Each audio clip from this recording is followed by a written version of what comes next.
ada beberapa orang anak jalanan itu pernah berbicara bahwasanya belum ada sentuhan-sentuhan dari pemerintahan. Oke. Ya, Oke. walaupun dinas sosial dengan lantangnya menyebut kita pernah merazia. Oke. Ya, dari sana saya sakit hati Kang, karena Iya. anak jalanan itu bukan dirazia Kang, Bukan. tapi untuk dibina dan kita rawat Tuh. sebagai anak bangsa gitu. Bahkan Oke. dia berbicara, emang kamu akan memberi makan dia? Ada Oke. sedikit perlawanan gitu, Oke. sehingga sulit untuk mengadvokasi. Jadi ketika kamu ingin makan siang bergizi gratis, kamu harus sekolah. Kalau kamu pengen dapat PIP, kamu harus sekolah. Sedangkan anak jalanan kan rata-rata tidak sekolah, Kang.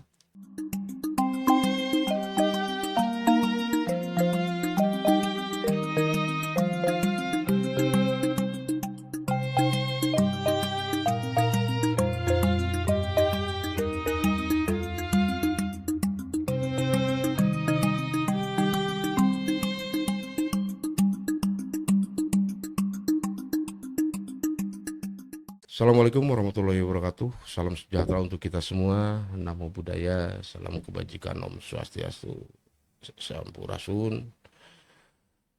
Kita ketemu lagi di channel Pikirkan Rakyat, channel yang memang berpikir merdeka, rakyat bicara, dan kebetulan dalam kesempatan ini kita kedatangan tamu Jausan Kamil. Muhammad Jausan Kamil. Beliau adalah aktivis dari salah satu perguruan tinggi lah ya, salah satu perguruan tinggi, dan beliau itu aktivis PII ya Kang, ya Ang ya, aktivis PII yang memang dewasa ini atau akhir-akhir ini dia sedang meneliti tentang apa namanya, anak jalanan ya.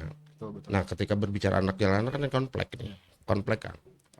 Anak jalanan, bagaimana keberpihakan pemerintah terhadap anak jalanan. Ya, walaupun bagaimanapun anak jalanan itu kan sebagai warga negara yang harus dilindungi, termasuk dalam pendidikannya. Nah, penemuan di lapangan ketika berbicara anak jalanan, bagaimana Ang? Mungkin saya akan menjelaskan kronologinya dulu ya, Kang. Ya, ya, ya, ya, Sejak kapan saya memulai untuk memfokuskan diri untuk mengadvokasi anak jalanan. betul. Hal itu dimulai sejak 2024 di Mhm. bulan November, ketika saya melihat bahwasannya kok hari ini anak jalanan di kota Tasikmalaya utamanya itu menjadi aksesoris kota gitu, Oke, oke, oke. seolah-olah Menarik. dipelihara oleh pemerintah. Betul, betul. Nah, dari sana saya membuat konsep Mhm. dan mengajukan konsep terkait sekolah anak jalanan di bulan November itu Betul. langsung, dengan di dalamnya itu melibatkan kolaborasi Pentahelix. Mhm. Namun ketika saya mengaudensikan, ketika saya menawarkan konsep itu ke dalam sistem pemerintahan, terutama di instansi dinas sosial, Mhm. itu tidak Tidak disambut lah ya. tidak disambut dengan baik, tidak direspon dengan baik. Alasannya kenapa tuh? Pertama itu masalah anggaran. Oh, Berbicara klasik, anggaran, berbicara anggaran. klasik Padahal lah ya. padahal Kang, saya sudah dari November sampai Desember, Mhm. saya itu fokus gerak dalam anak jalanan itu, seperti membuat, pernah dulu itu pengurus daerah PI itu membuat lapak buku Kang di alun-alun. Oke. Lapak buku ataupun misalnya disebut hari ini perpustakaan jalanan misalnya. Ya, Di dalamnya itu ada perpustakaan jalanan dan mimbar bebas. Itu ya. continue Kang selama 1 minggu sekali gitu. Hmm. Setiap hari Jumat di alun-alun. Tidak ada respon Tidak ada respon dari pemerintahan dari setempat, pemerintahan khususnya setempat. dari Dinsos lah ya. Dinsos gitu. Oke, terus? Nah, di Desember itu kita kolaborasi Kang bersama KPAID Kota Tasikmalaya, Ya, dan kita belum sampai anak-anak jalanan gitu, masih dalam tahap pengonsepan gitu, oke. masih sharing session lah, Mapping lagi mapping dan itulah. lain-lain. Oke. Nah, namun ketika sudah makin sini itu, ketika udah ganti kepala wali kota misalnya, wali kota dan lain-lain, tapi kok masih tetap ada anak jalanan itu, seolah-olah diabaikan oleh pemerintahan dan seolah-olah itu bukan menjadi prioritas bagi mereka gitu. Nah, makanya kemarin saya melakukan rapat dengar pendapat Kang, di DPRD didampingi oleh Komisi 4, KPID, dan mungkin dinas sosial yang hadir gitu. Walaupun saya sedikit kecewa di RDP kemarin itu Kang, Iya. karena yang pertama itu PLT-nya tidak hadir Kang, kepala dinas sosialnya itu. Iya. Yang kedua itu kepala dinas disik ataupun yang masih hari ini PLT gitu Kang, Disdik ya. Oke. Karena itu kan variabel ya, anak jalanan itu, berbicara anak jalanan itu bukan hanya kesejahteraannya tapi pendidikannya juga Betul, harus karena kita memang penuhi. setiap warga negara dilindungi. Ya, betul. Dilindungi Sesuai dengan baik, undang-undang ya, negara. pendidikannya juga negara harus turun. Ya.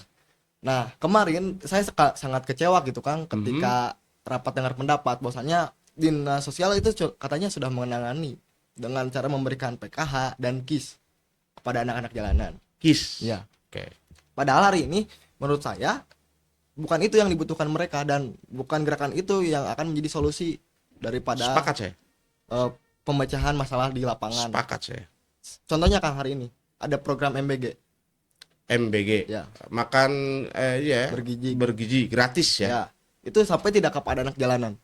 Padahal anak jalanan itu juga warga negara Indonesia. Bagian dan daripada memang, bangsa ya, kita. Betul. Kalau pendidikannya sebelum panjang kita ya, ke MBG, pendidikan di anak jalanan penemuan di lapangan seperti apa pendidikannya itu?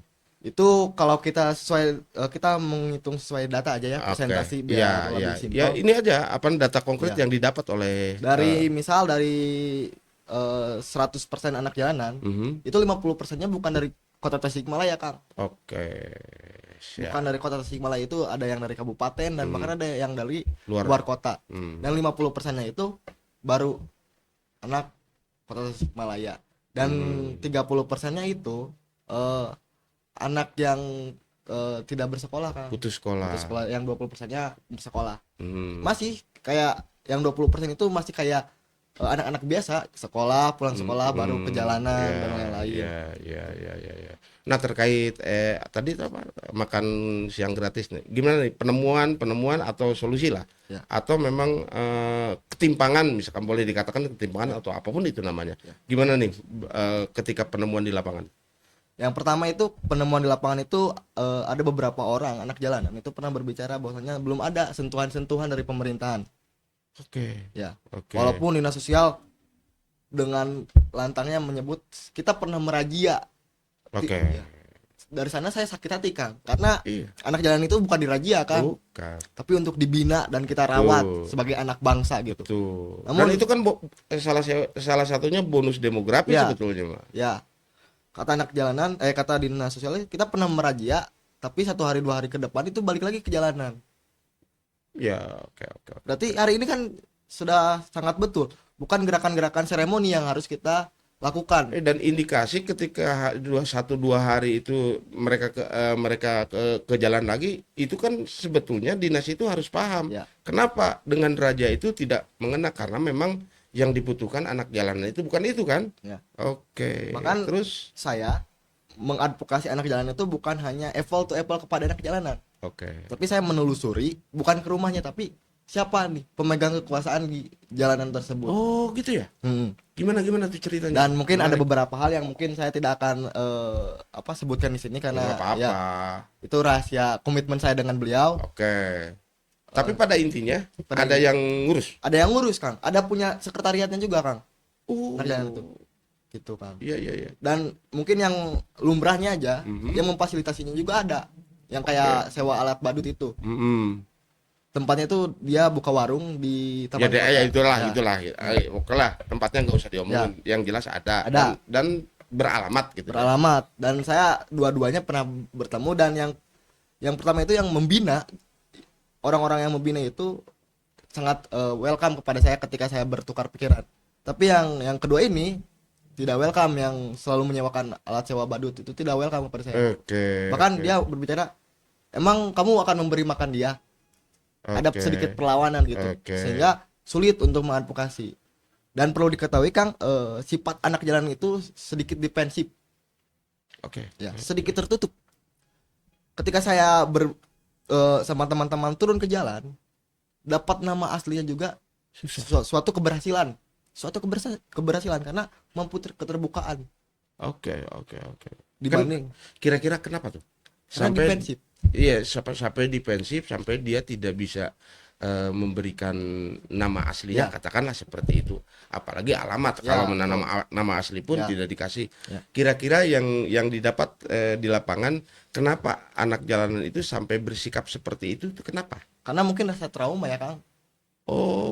Karena ketika hari ini dinas sosial ataupun bersama Satpol PP untuk merazia dan menertibkan anak jalanan menggunakan baju seragam. Jadi mereka takut, Kang. Logis. Sehingga ketika mereka ditanya nama alamatnya itu, mereka berpikir, ini ada apa lagi nih? Oke. Apakah Jadi saya akan diraja lagi atau tidak? betul. Padahal sebetulnya kita mau mengadvokasi, mau minta keterangan, tapi mindset dia itu sudah memang apa ketakutan Iya, ketakutan ya ya, yang muncul itu. gitu Kang. Ya, oke. Terus yang lain-lainnya nih.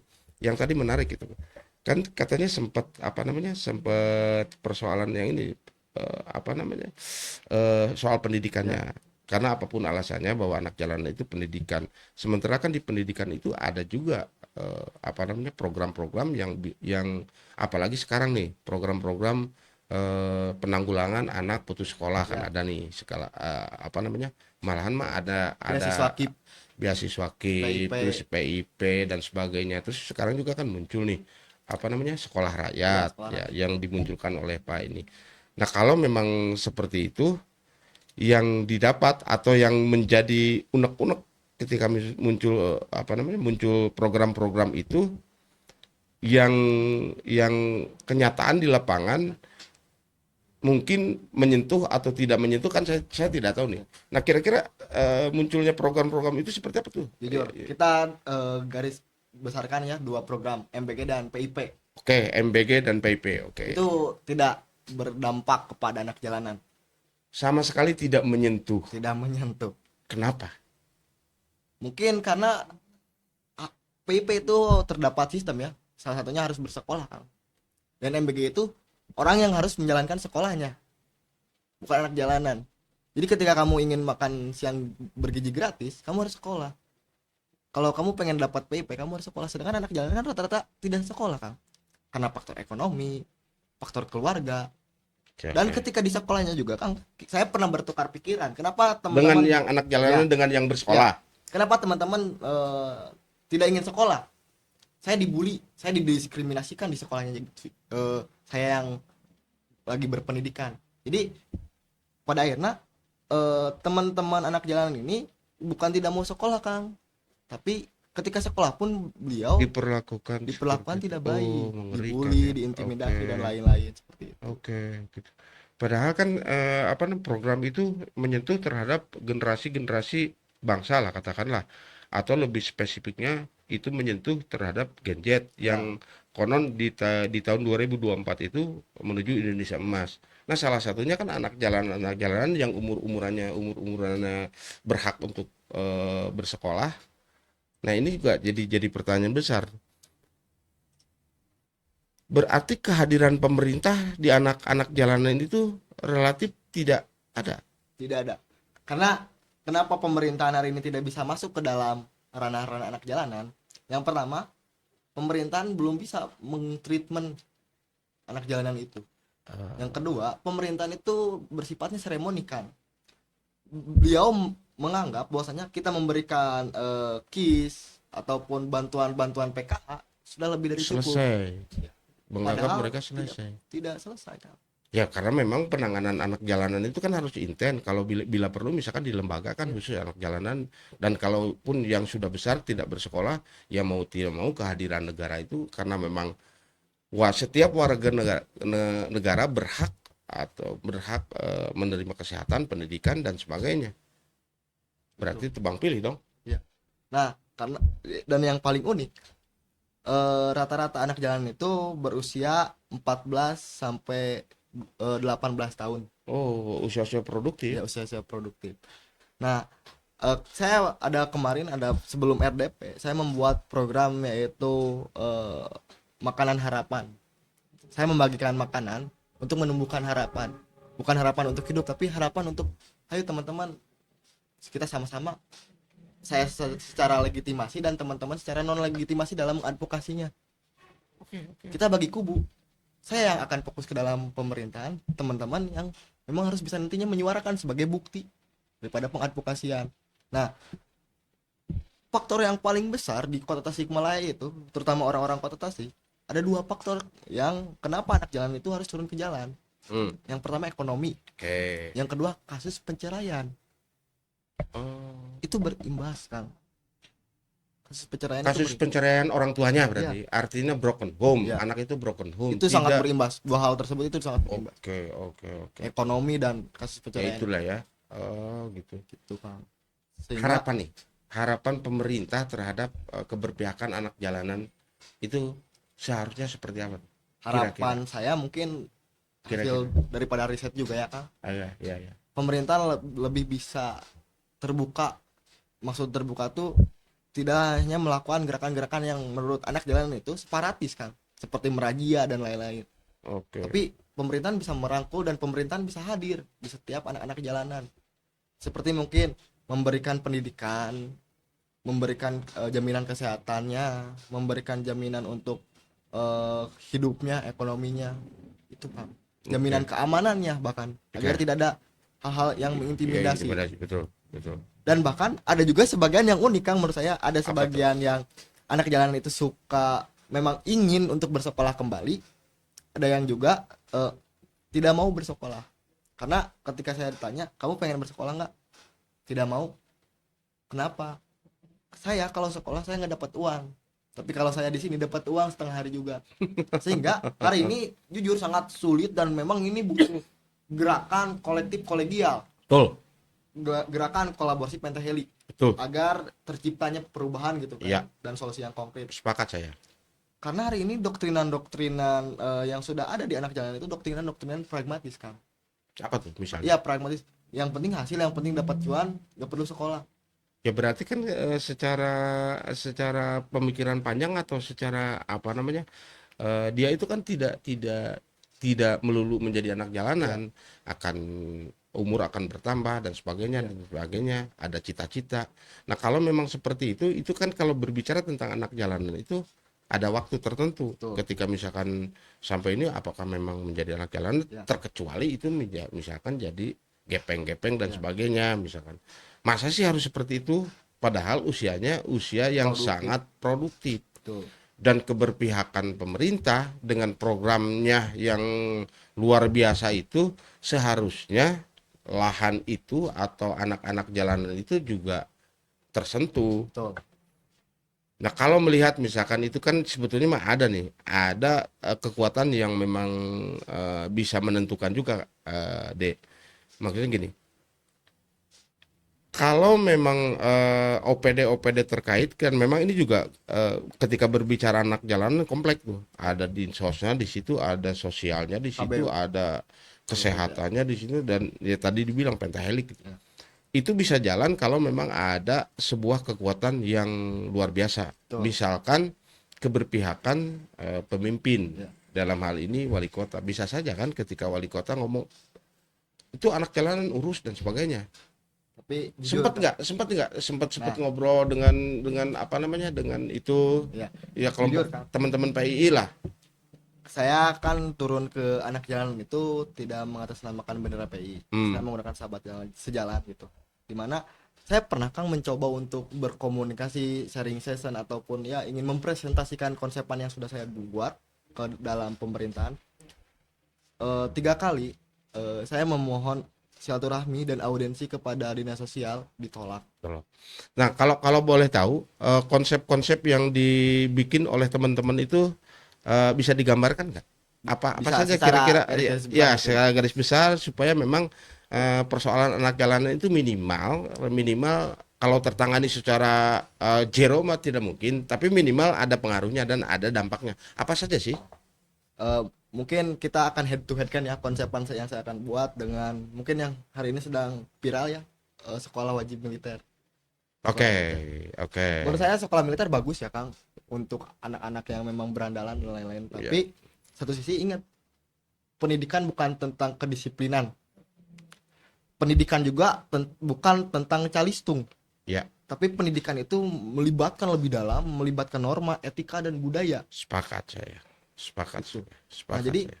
kurang relevan nih untuk Masuk ke zona itu, zona misalkan. Makanya saya buat. Jadi Gimana? Ini menarik nih. pertama itu saya akan menginkubasi dulu. Oke. Seolah-olah teman-teman anak jalan itu nyaman dengan kehadirannya saya dan teman-teman saya. Gitu.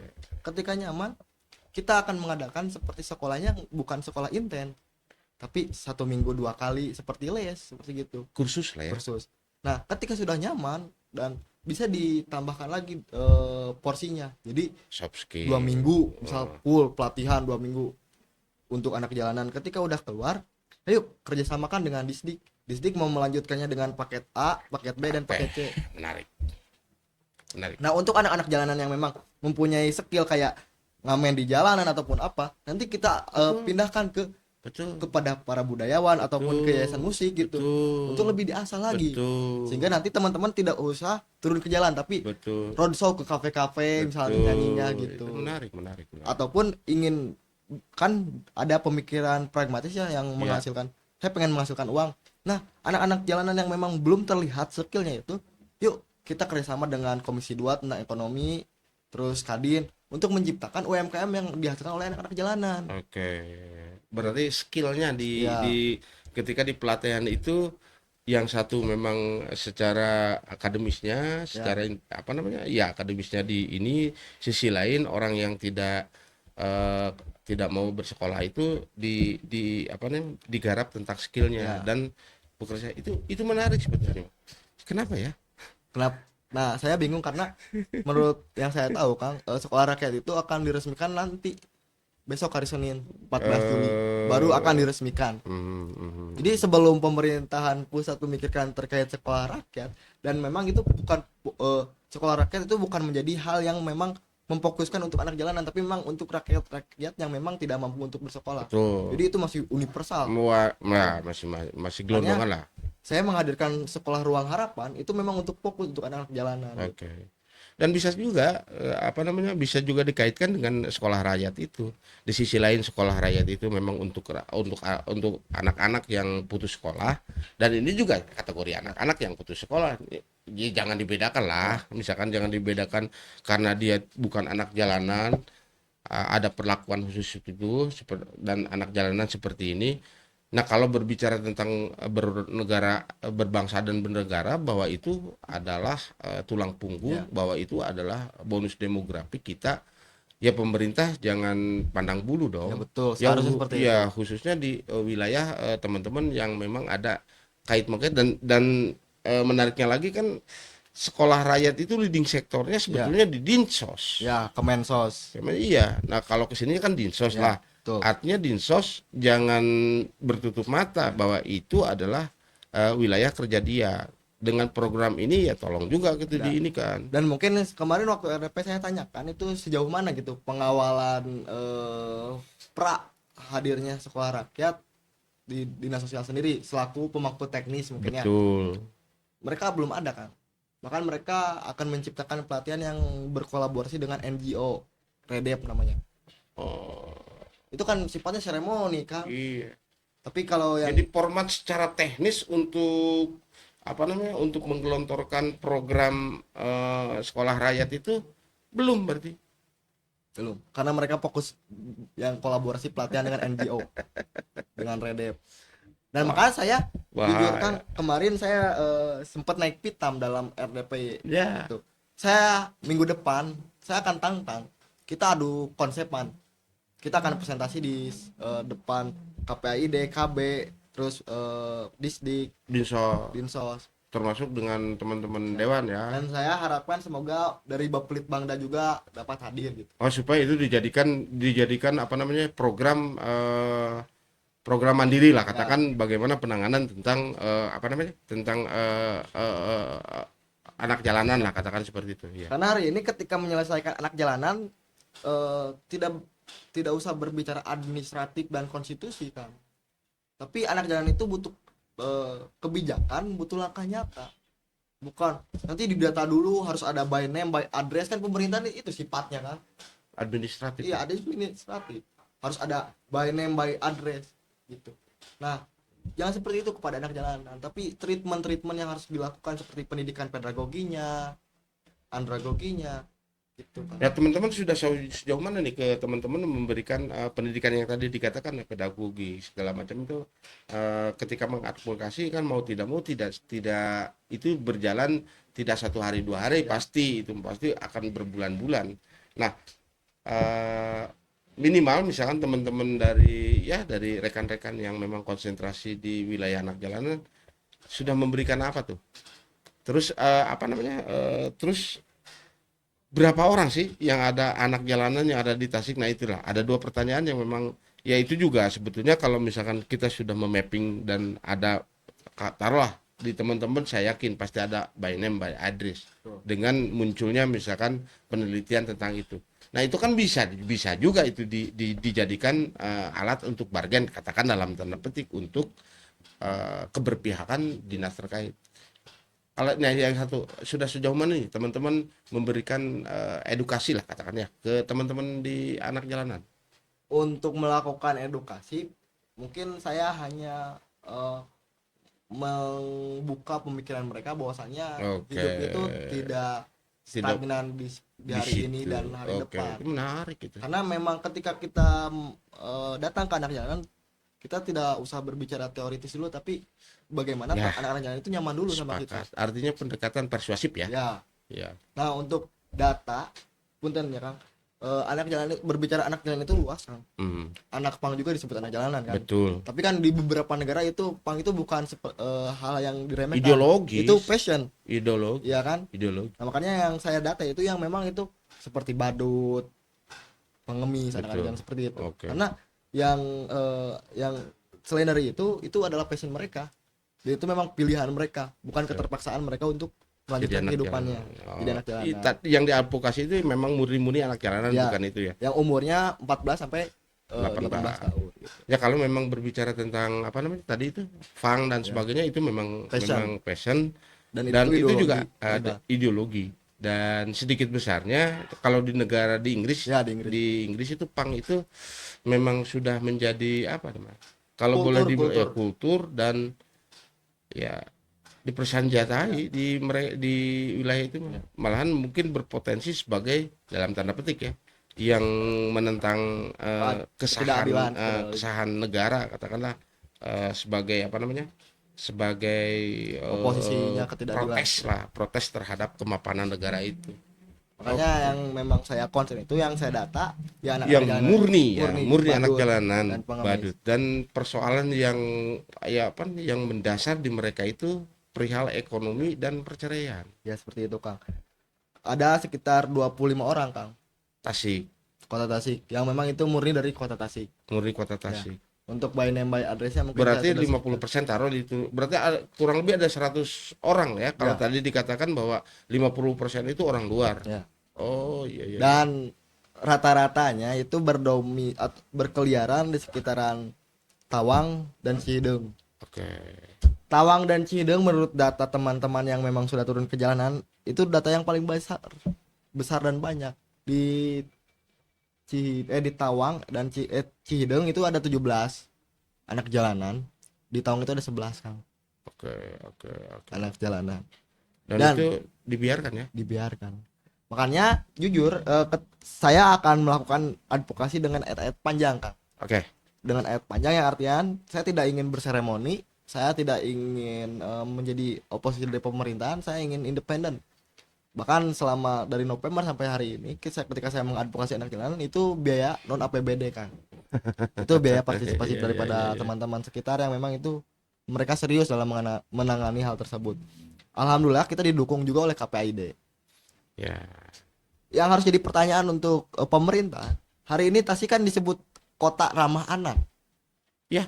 Tapi realitanya Tidak ramah. tidak ramah. Tuh. Dan saya ingin dan saya juga akan menghimbau kepada camat RT RW sekitar. Oke. Kita optimasikan RT RW dan camat sekitar sehingga ketika ada anak-anak jalanan yang berkeliaran biar mereka yang menanganinya untuk tingkatan kecamatan. Seperti itu, Kang. Ya kalau memang misalkan setiap pejabat itu yang ada di apa namanya di Kota Tasikmalaya itu setingkat eselon 3 lah, eselon 3, eselon 2. Kan tidak akan rugi kalau setiap satu orang itu mengurus satu anak jalanan Ya, kan seperti gitu. zaman dulu kan ada gerakan Ya. orang tua asuh. Betul. Ya. Dan itu memang harus ada instruksi. Karena memang yang namanya pejabat kalau tidak diinstruksikan dari yang lain itu ya lempeng-lempeng saja.